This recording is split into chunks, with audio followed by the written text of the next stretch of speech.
Welcome to the third day of Novena to our Holy Father Saint Dominic. Today we are going to reflect on the topic Saint Dominic, a companion and friend.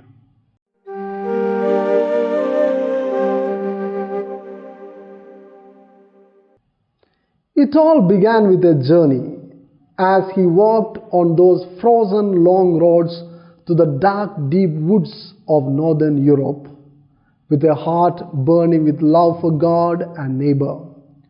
Holy Father Dominic was a traveler. He was a mendicant. Mendicant means one who travels for the sake of preaching the gospel and survives on its benefits. He walked with God, walked for God, and walked with many so that they could walk in the way of the Lord. The whole mission of Saint Dominic began with a journey and being companion to Bishop Diego of Osma. It is said a pleasant companion reduces the length of the journey, which could be the reason Bishop Diego took Dominic as his companion. In 1203, King Alfonso VIII of Castile requested Bishop Diego to travel to Denmark to arrange a marriage for his son to a Danish princess. The bishop chose the young Dominic to be his companion on that long and dangerous journey. Saint Dominic's efficient mission as a canon of the cathedral at Osma made the bishop to take him with him. That journey opened the eyes of Saint Dominic to a wider world and its problems. As they passed through southern France, they encountered a shocking situation. While Saint Dominic knew of the Moors and Jews in Spain, here he also met former Christians who had become alienated from the church and converted to the movement of Cathari, which means the pure ones, who were often called Albigensians from their stronghold at Albi. During that journey itself, he accompanied the innkeeper, who was a heretic, back to the true faith. Faith is a journey, and this journey can be accomplished when there is a proper guide.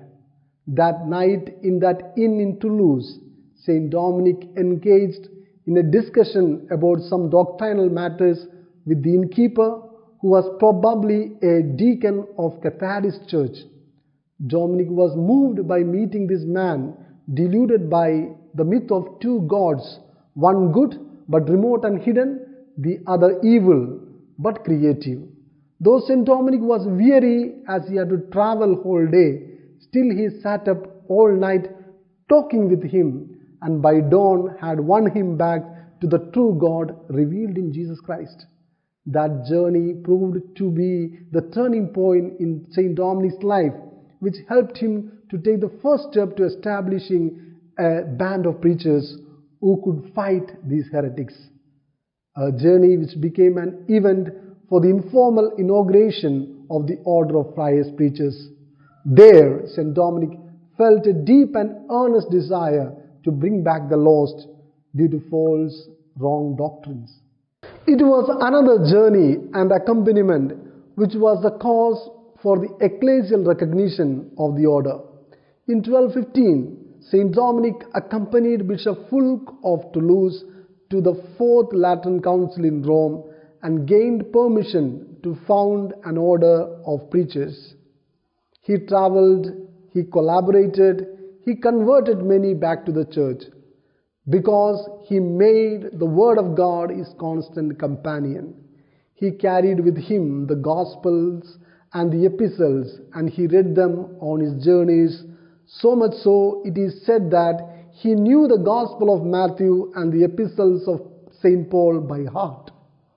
In his life, the words of Psalmist, "Thy word is a lamp to my feet and a light to my path," found its fullness. He loved companionship, so he encouraged his brethren to live in communities. He sent them 2 by 2 as companions so that they could share the word among themselves and preach it.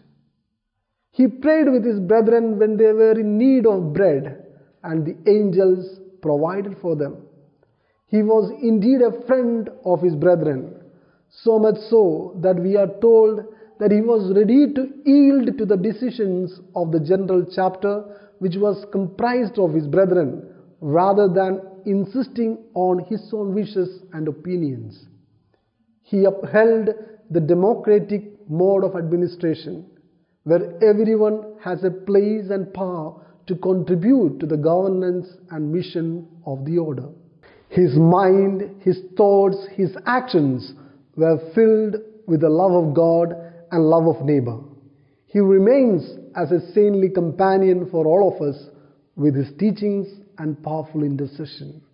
The light of the church and the teacher of the truth continues to be a companion for us to show us the way in our darkness.